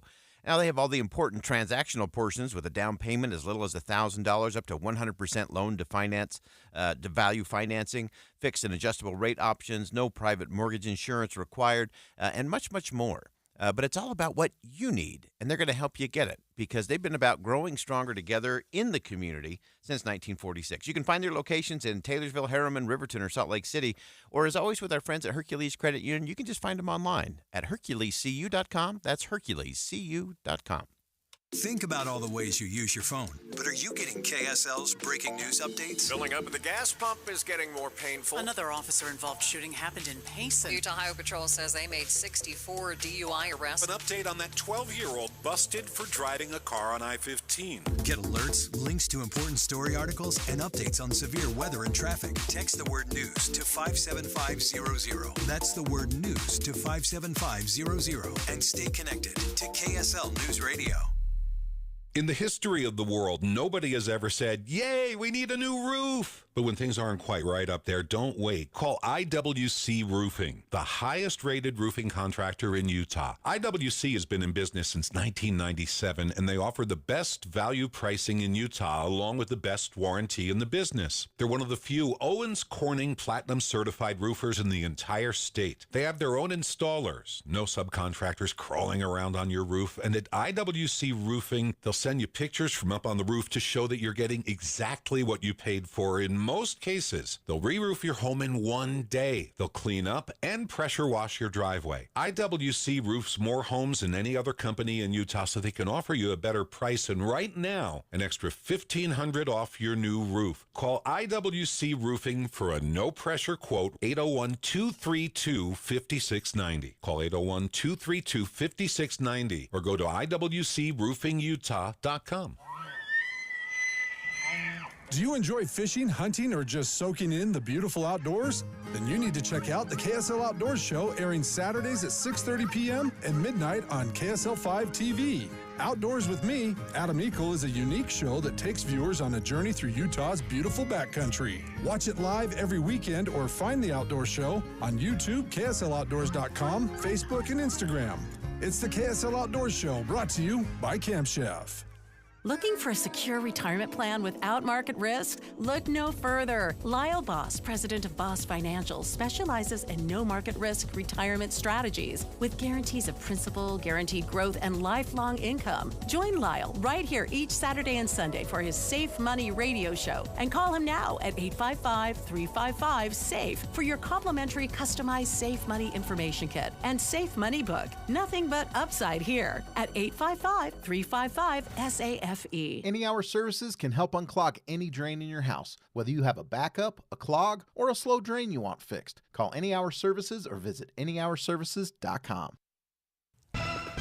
With the three things you need to know this hour, I'm Dan Bomas. First, Salt Lake City police investigating a carjacking on North Temple. One victim was injured trying to hang on to the car as it drove away. Second, an explosion destroyed a duplex and killed one woman, scattered debris all over a neighborhood in American Fork. And third, the foundation trying to build a statue of responsibility at Point of the Mountain says they want to put it on state-owned land, but it won't need any government funding. Right now, 64 degrees and sunny in Salt Lake City. And back to Inside Sources on KSL News Radio. Hear elevated conversation on crucial issues. Boyd Matheson on Inside Sources. Welcome back to Inside Sources here on KSL News Radio. It's great to be with you today, as it always is. I am Boyd Matheson, and as we continue on, we always want to get underneath the headlines of things, and sometimes we even need to get beyond the headlines of things like the First Amendment. It's an easy one to do a very broad brush, one that we often look at in terms of individual rights. Utah Valley University Center for Constitutional Studies has gotten beyond just the headlines and is actually digging in today with an important gathering down there at Utah Valley University. The Center for Constitutional Studies is hosting the First Amendment Conference today. And the thing I love about this is it's bringing in brilliant thinkers from around the country and the Utah Valley University community to discuss freedom of association and the right to assembly. And they're doing it just a little different because they're digging a little bit deeper. And really pleased to have joining us on the program Dr. Matthew Brogdon, of course, the Larry H. and Gail Miller Family Foundation Senior Director of the Center for Constitutional Studies. And Dr. Brogdon, welcome back to the show. Thank you, Boyd. I'm glad to be joining you. So give us a little bit of the overview in terms of the event today. And I just love this whole idea of getting past just what we often skim across the surface as individual rights when it comes to some of those first freedoms. Well, that's right. When we think about the First Amendment, we tend to either collapse it into sort of a big freedom of expression. That's one big thing. And neglect the particular rights that are listed there: free exercise of religion, speech, press, assembly, petition, at least 5 distinct ones. And what we wanted to do was think about one of these that's a little less, that gets a little less attention, and think about how it fits in the First Amendment. So we spent this morning's panel thinking about how the First Amendment emerged at the time of the founding, the English common law and the American Revolution. And that sounds very dry, but in fact, Americans had to contest this ability to gather together, not just to pursue political aims, but for smaller groups of Americans to be able to engage in voluntary associations that involved sort of fulfilling their convictions and sharing communities with other people that had the same vision of life or shared common ends. And of course, that can sometimes be controversial because when we join with others we have things in common with, it often means that we're highlighting the differences we have with some other people. And that can be controversial in our communities. Yeah, and I love the way you went about this. I actually love the title that you began with: Some Assembly Required, Freedom of Association and the Right to Assembly. And I want to get into that just a little bit, unpack it for us a little bit. This ability to gather and to have free association. De Tocqueville, of course, said that free association was part of the secret sauce here in America. And so as you had your panel discussions today, give us a sense of how you got to that and what does that actually mean for us today? Well, I think one of the important neglected aspects of freedom of association, and I should note here that the word association doesn't appear in the First Amendment, and that itself is somewhat controversial in constitutional law and scholarship on the subject, but in a way it pervades the First Amendment because when we speak or when we publish our views, when we worship, certainly, when we gather with others or petition the government, when we do that most meaningfully And when we do that in the way that's most formidable to tyrants, we actually do it with other people.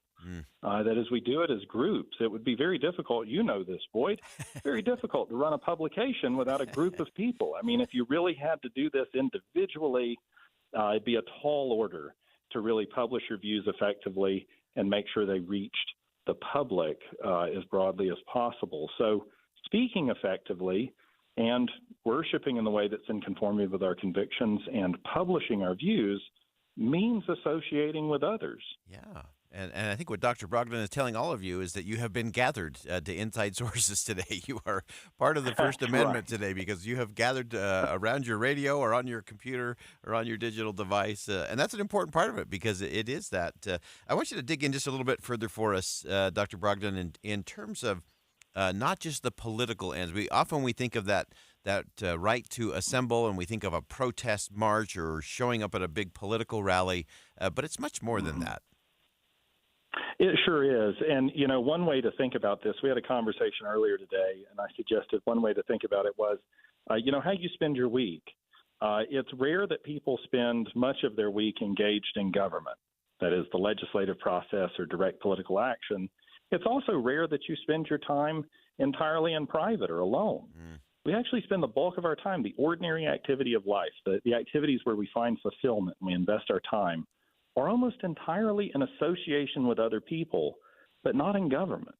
It's in private voluntary associations, and those can be businesses, they can be churches, they can be the Little League. And it's actually our investment in those voluntary associations that make up our civil society. So when we talk about having a healthy civil society, what we really mean is not that we have a lot of people picketing on the street corner or a large voter turnout. Those things are great. What we really mean is that people are living in community with other people and finding meaning and, you know, rearing their children, pursuing recreation, pursuing careers and the improvement of themselves, their education.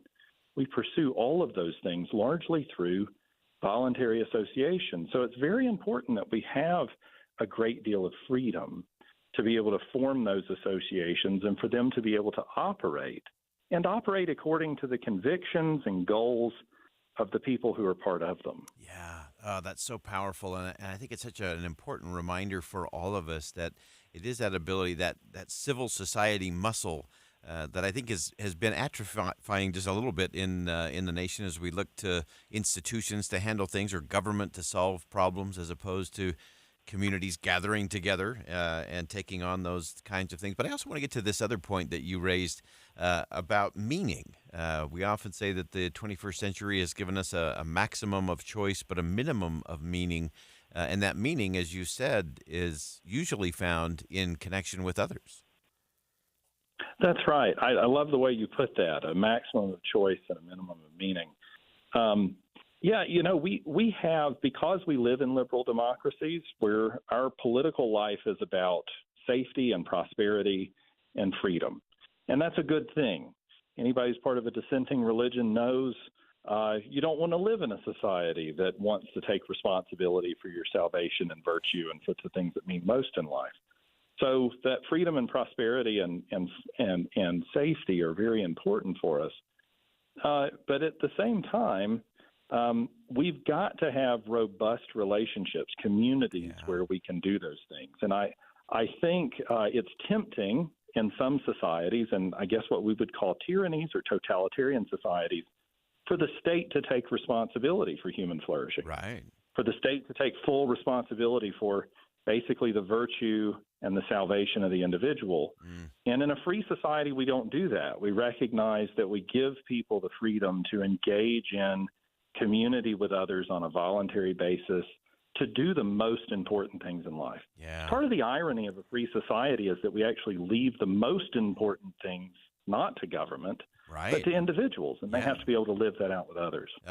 Fantastic. Dr. Matthew Brogdon, of course, Larry H. and Gail Miller Family Foundation Senior Director of the Center for Constitutional Studies down at Utah Valley University. An important discussion, some assembly required, freedom of association, and the right to assembly. Important conversation happening down on the campus of Utah Valley University. In fact, we're going to stay with the conversation. This is so important.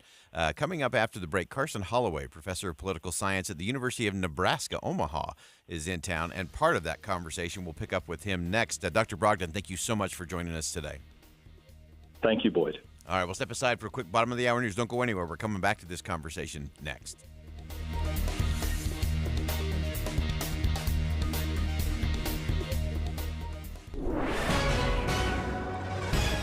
It's 2:30 at KSL News Radio. I'm Dan Bomas. KSL's top local story this hour. Police still looking for a car stolen from two people at the 7-Eleven store at North Temple and 10th West this afternoon. One suspect carjacked the vehicle. One of the people who was forced out was trying to hang on as the thief drove away, and that person had some minor injuries. State wildlife officers say somebody killed a cow elk and 18 geese in Emery County, left the carcasses behind. It's the most recent poaching case since 4 deer were killed. The carcasses left after the heads were cut off.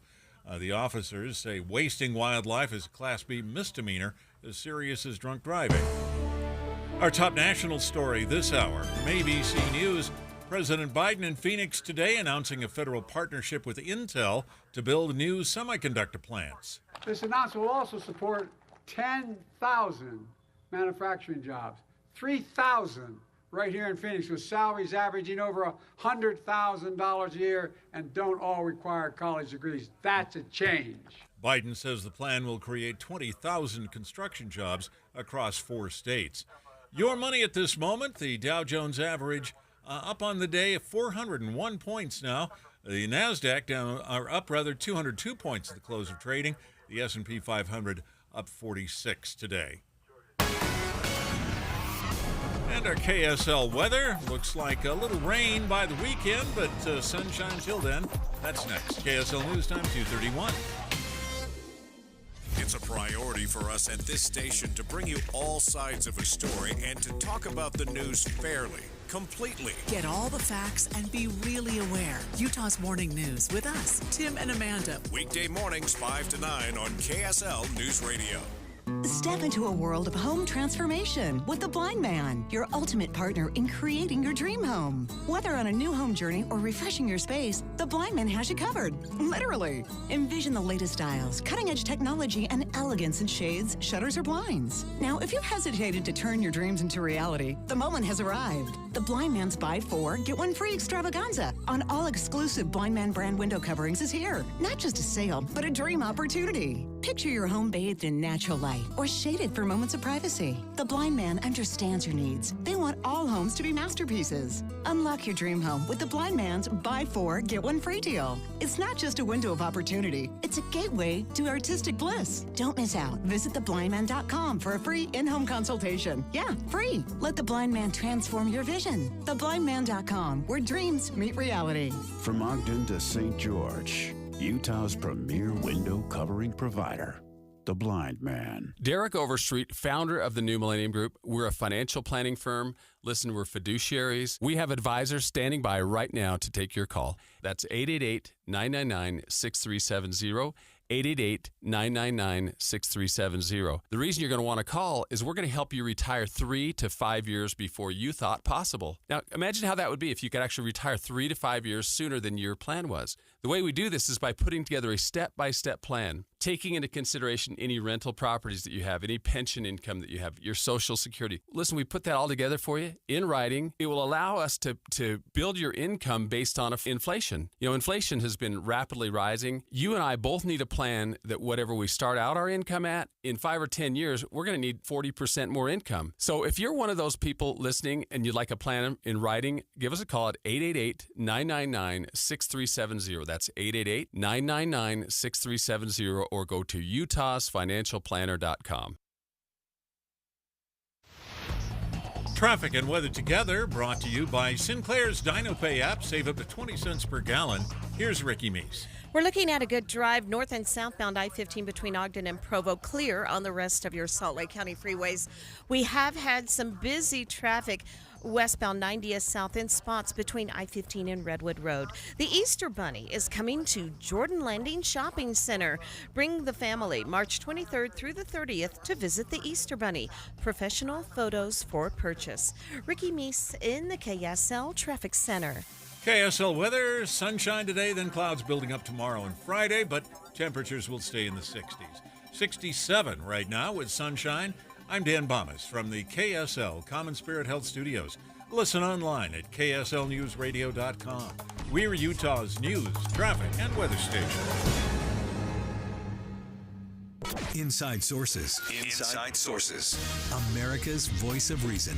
Boyd Matheson on Utah's home for elevated conversation. Inside Sources on KSL News Radio.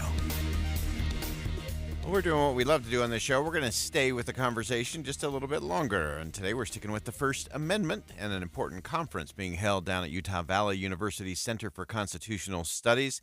And really pleased to have joining us on the program now Dr. Carson Holloway, a professor of political science at the University of Nebraska, Omaha, was part of an important panel discussion earlier today. And is going to be speaking again in about an hour. So we really appreciate him making some time. And Dr. Holloway, welcome to the program. Thanks for having me on, Boyd. It's a pleasure. So first, let's start with your conversation from earlier. I love this whole idea of some assembly required, freedom of association, and the right to assembly. We look at those so often as individual rights in the First Amendment, and so you guys are under the hood a little bit looking at how the collective component of that is really what gives it power.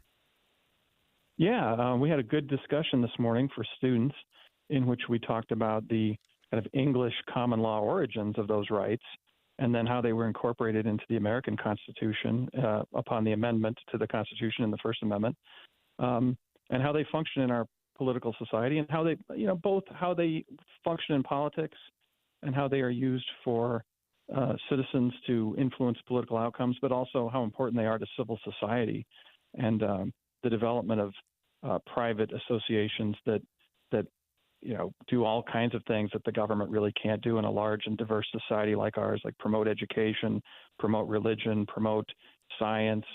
There's so much that's done under the rubric of freedom of association and freedom of assembly that we don't think about, so we're trying to bring some attention to that. Yeah, I think that's so vital. We talked about it earlier that I think what Tocqueville described as the secret sauce of the country was that free association and civil society and people coming together not because of a government mandate or threat, but because that's what people do. And so as you look at how we apply that in today's world, with your conversation with the students, how do they see it playing out in their lives, which are so digitally driven, the association part's becoming a little bit different? Yeah, that's a very interesting point. And I have to say, as an aside, I'm happy to be on a program where we can talk about de Tocqueville. Doesn't happen very often. I think the students are facing a very different situation. Hopefully it will continue to function in the way that we've had in the past. But as you pointed out, in the digital age, it's a dual-edged sword, right? It's a potential for greater isolation if people aren't meeting in person. And we've had experience of that through the pandemic and other kind of emergencies, I guess, that they maybe force us or they encourage us to interact more digitally than we would in person. But at the same time, it's also a way of communicating with people who agree with you. And that's what the spirit of association that Tocqueville talked about was centered on, right? That people, through newspapers, in his account, he says newspapers are essential to the spirit of association because it's through newspapers that citizens in a big, diverse democracy learn that there are other people who share their convictions or share their interests, and then they learn to cooperate on that basis. So I think the students, the upcoming generation, it's important to educate them on this because they're the ones who are going to have to turn digital technology to a good purpose if it can be turned to it. I think it can. It's just take an act of discipline. This is basically another version, I think, of the same problem Tocqueville was talking about, that in a modern democracy, people tend to be isolated and to be weak on their own, so they need to unite if they're going to make any difference in their communities. And the newspaper was the technology of the time when he wrote his book. And now we have other things that will have to be used in this way. Yeah, that's so powerful, and I'm so glad you raised that component. We call this a gathering every day here on Inside Sources, that we can come together and we only talk about politics so we can explore society, and we explore society so we can get to the principles and the people in America who actually live them every day. And one of the things that has been part of your work, I want to spend a little bit of time on this. You and your tag team partner and colleague Brad Wilson are co-editors of those principles, the political writings of George Washington, the political writings of Alexander Hamilton. Give us a sense of that project. And I think with Washington in particular, I don't think as many people focus on his political thought, the principles that drove a lot of the behavior we celebrate. What did you learn in that process? Yeah, that's a great question. I'm happy to be able to talk about those. We did the Hamilton volumes first, and then the Washington volumes came out just last fall from Cambridge University Press. And the aim in both, and there's actually a longer series that we are co-editors of, where we're recruiting other scholars to do other founders and other important statesmen in American history. So there will be more books of that kind coming in the future. But when we put those together, the idea was that there are already existing collections of their writings that are kind of generic, if I can put it that way, and we wanted to focus on the political writings. And so everything that is political is the starting point for those volumes, and especially things that operate at the level of principle or prudence, where they're trying to decide how to apply principles to concrete situations, how to act wisely in those situations. So that still is a lot of material, 2 volumes for each one of them. And I'm glad you mentioned Washington in particular, because for me, somebody who's interested in political theory, constitutional law, you tend at first to gravitate toward other people like Madison, Hamilton, Jefferson, because they are more theoretical thinkers than Washington. But when you find out, or what you find out when you dig into Washington, is that although he's not a theoretical man the way they are, he's more of a practical guy. He is a very astute and responsible and sober and prudent man. And that's part of the pleasure, I think, of reading through all of these things where he grapples with these situations. It really is impressive.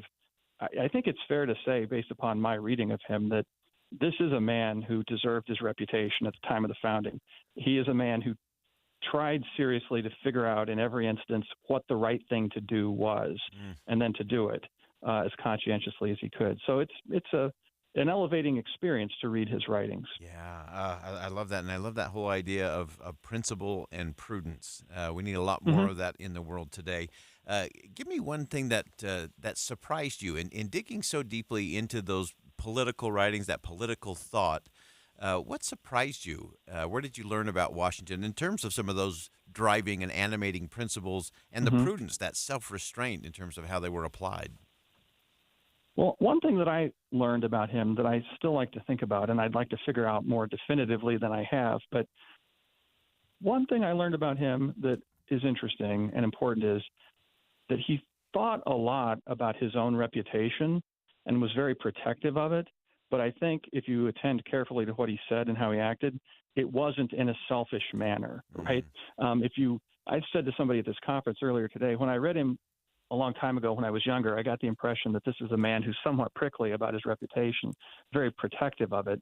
But at a more mature age, when I reread what he had to say and how he thought about these things, I could see that a lot of his concern with his own reputation was actually concerned with setting a good example for the community.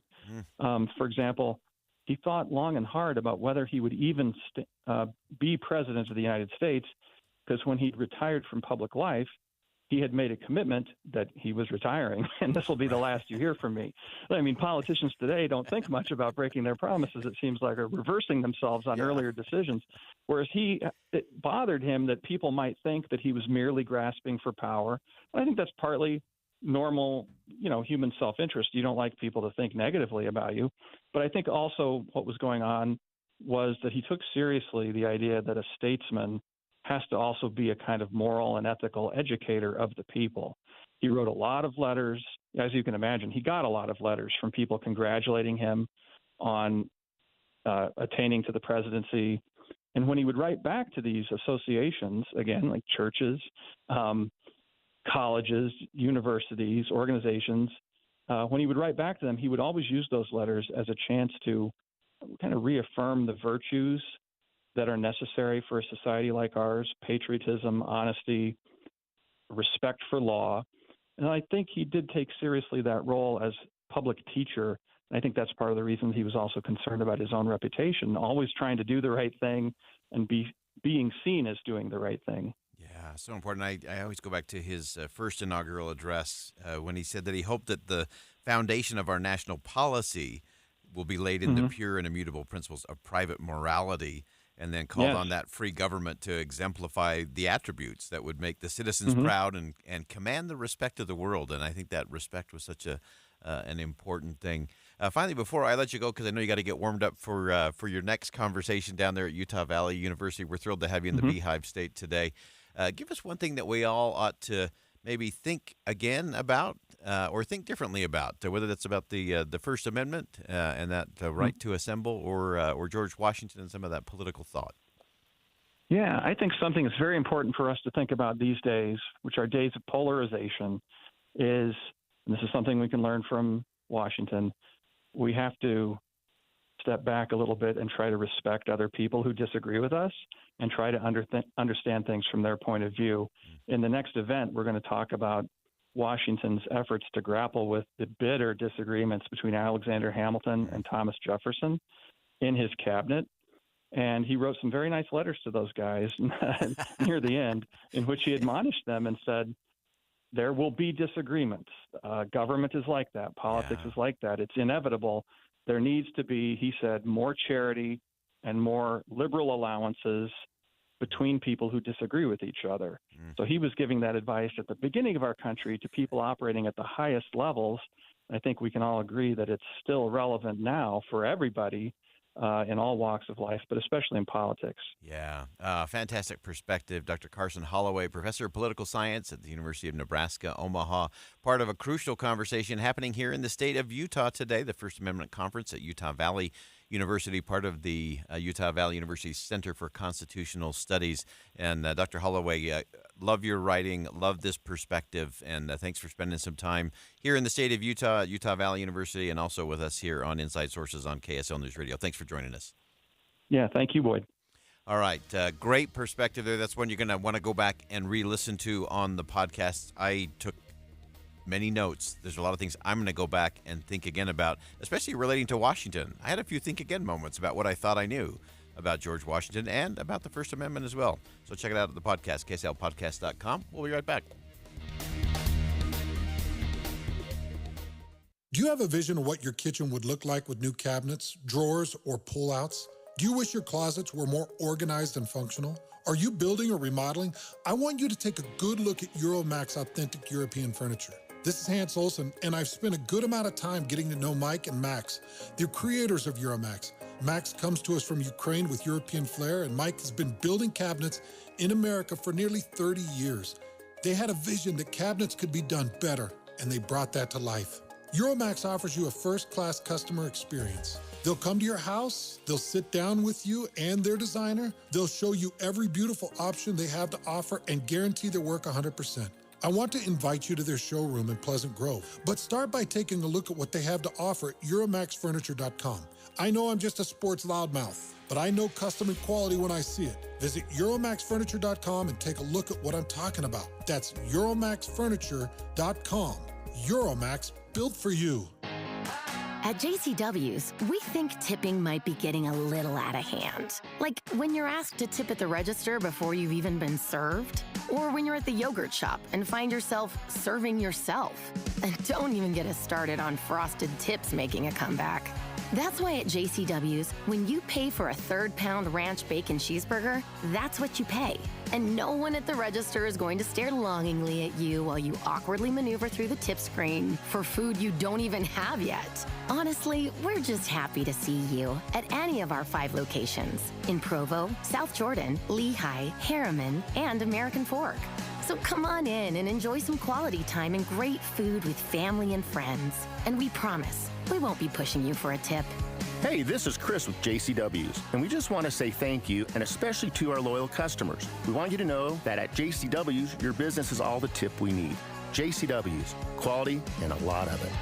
A lot of you already know that when it comes to HVAC maintenance, repair, and replacement, no one helps more homeowners than Any Hour Services. And if you've been thinking about replacing your old furnace and air conditioner, this ad's for you. What's up, everybody? I'm Mike Wilson with Any Hour Services, and right now we're having our most popular sale of the year. Here's how it works. When you have Any Hour Services install a new air conditioner, we'll give you a new furnace for just the cost to install it, about $400. The furnace is free, you just pay the labor. One of the reasons this sale is so popular, there are no gimmicks, like you have to buy our most expensive air conditioner to qualify for a free furnace. You could buy our most basic, least expensive air conditioner and you'd still get a new furnace for just the cost to install it. All you have to do is call Any Hour Services by March 31st and schedule a free estimate. One of our HVAC supervisors will come to your home and explain everything. If you think you might be interested, call Any Hour Services today and schedule your free estimate. 801-443-7400. You can Google Any Hour Services. You can even schedule online at anyhourservices.com. When the weather warms up, it's like a stampede, except instead of dust stirred up by hundreds of hooves, it's a cascade of phone calls to Advanced Window Products. This is Jeff Kaplan. Soon as the sun shines and the snow's gone, people want new windows and frames from Utah's #1 custom window maker, and the wait for installation grows longer. But right now, you can get near the front of the line by calling for a quote and get $2,500 off when you purchase 10 windows or more. That's on top of the incredible savings for the highest quality double-pane windows and frames, any style, any color.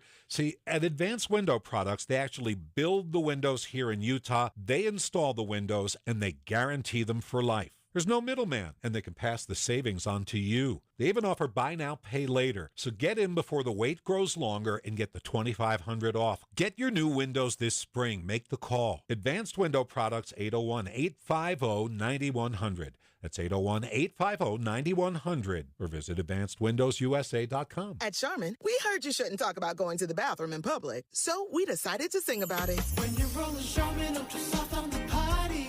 Let's just so roll it back, everybody. Roll it back. Charmin's irresistibly soft and hella nice. My grip is always stocked. It's our party vibe.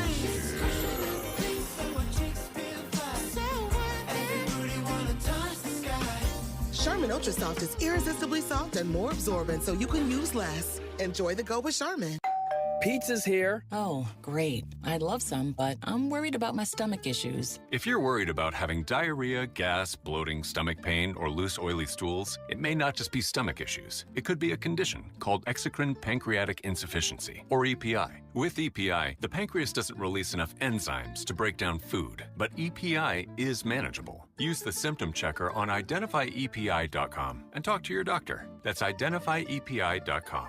Sponsored by AbbVie. You wouldn't know it, but most financial advisors are put in a box. I'm Jeff Jr. from Trajan Wealth, and I want to provide you a little insight about financial advisors. Most financial advisors have to sell what their company requires them to sell, and many advisors have to only adhere to what's called a suitability standard.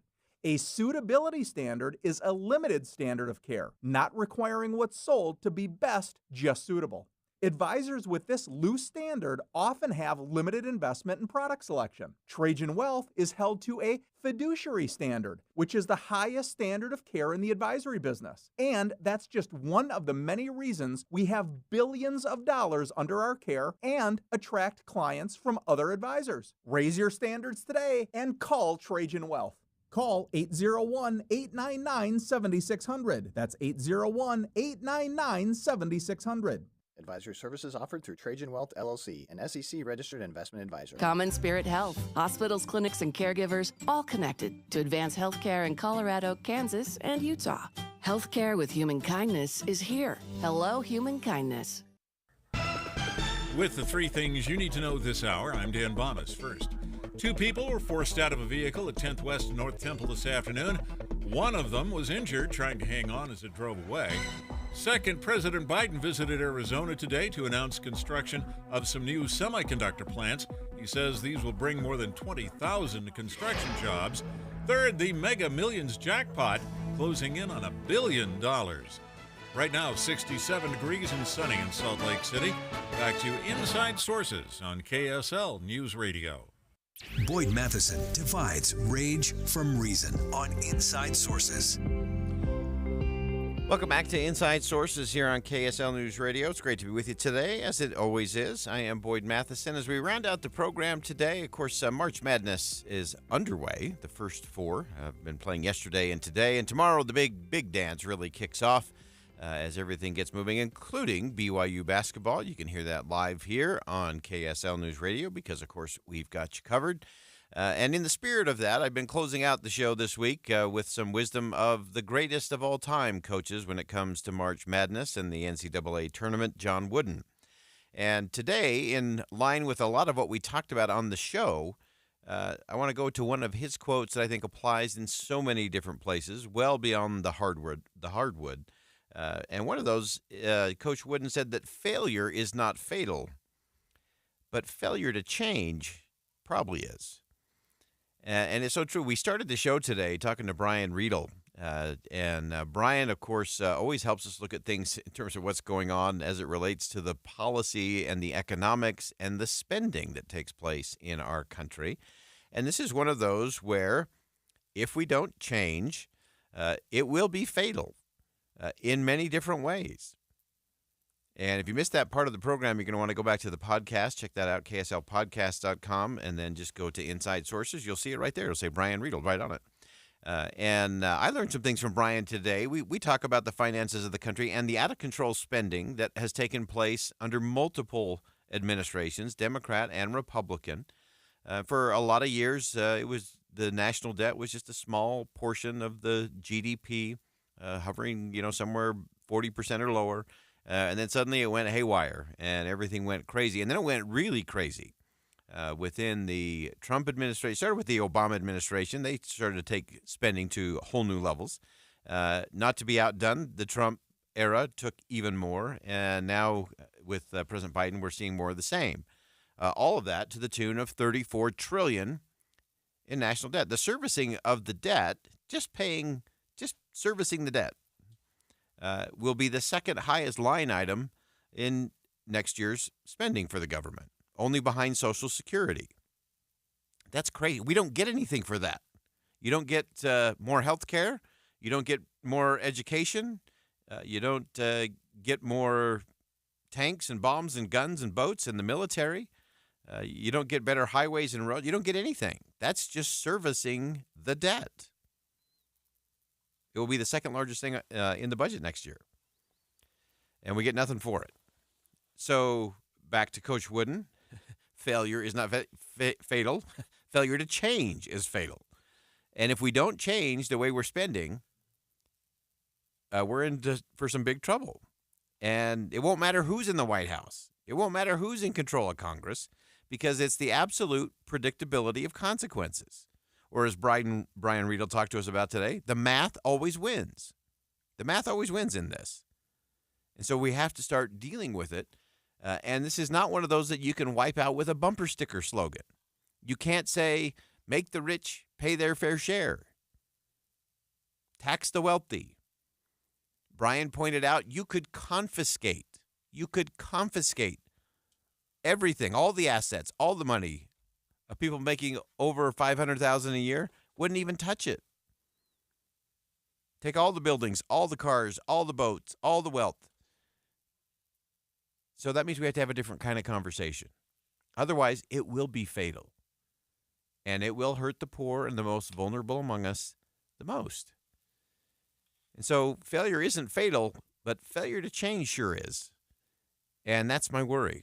Now, we also got to some important principles today. If you've missed the last two segments of the show, we've been featuring an event that took place down at Utah Valley University today at the Constitutional Center. And both Dr. Matthew Brogdon and Dr. Carson Holloway joined us. They've been having a series of panels and discussions and speeches down there about the First Amendment. And this actually applies to a little bit of Coach Wooden. Coach Wooden always said that it's what you learn after you know it all is what actually counts.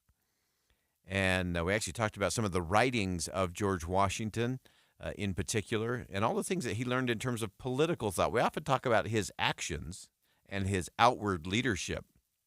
We spend less time reflecting on the principles that drove all of that drove his behavior drove the way he interacted with his colleagues and associates and with the other citizens of the country. And that's another thing we have to get back. Coach Wooden also said that the worst thing about new books is they keep us from reading the old books. I think that was one of those things that I learned today, was how important it is to go back to the old books, to go back to some of those old writings, because the principles that are in there are so applicable today. They may even be more applicable today than they were when they were first written. So we have to go back to that. I learned a lot on the show today. I hope you did too. And if you missed anything, go check it out at the podcast. And we'll do this again tomorrow. Remember, BYU basketball will affect our start time. We'll start a little late tomorrow. But make sure you join us. That wraps it up for us on Inside Sources. As always, as you go out into the world today, make sure you see something that inspires, say something that uplifts, and do something that makes a difference.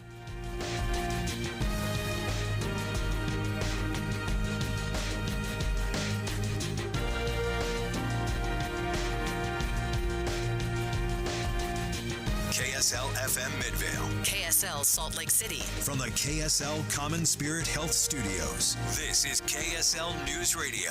Utah's news, traffic, and weather station. Good afternoon, 3 o'clock at KSL News Radio. I'm Jeff Kaplan. 68 degrees in Salt Lake City, KSL's top story, developing news. New details after a house in American Fork exploded early this morning. We're now hearing from the daughter of the woman who crawled out of the debris. KSL News Radio's Amy Kobabe is live on the scene with the latest. Amy? Jeff, I'm looking now at what's left. One side of the duplex is completely destroyed. I can see kitchen appliances and parts of the roof and insulation scattered across the cul-de-sac. The woman who survived told her daughter, Tammy Beck, she thought it was a dream. She crawled out. She woke up and she was hot. So she crawled out and she's like, why am I on the roof? Because she crawled across what she thought was a roof. She thought it was a dream, and then she realized she was outside of her house and ran to one of the neighbors and said, help me, my house just blew up. Beck says her mom is 82 years old. She's lived in this house for 17 years. She had just minor burns. The woman living on the other side of the duplex was also asleep in bed during the explosion, but she died on scene. Beck also says Dominion Energy came out to the house yesterday to work on a line and told her mom, you're all clear. Reporting live on scene in American Fork, Amy Kobabe, KSL News Radio. Imagine what it must have been like for the neighbors in American Fork. Jordan Haight lives about a block from the explosion. He says between the loud boom and his walls shaking, he almost fell out of bed. I've never seen anything like this before. I mean, when I was in California at the fires, there was ash all around, but nothing as big as this. Janae and Jason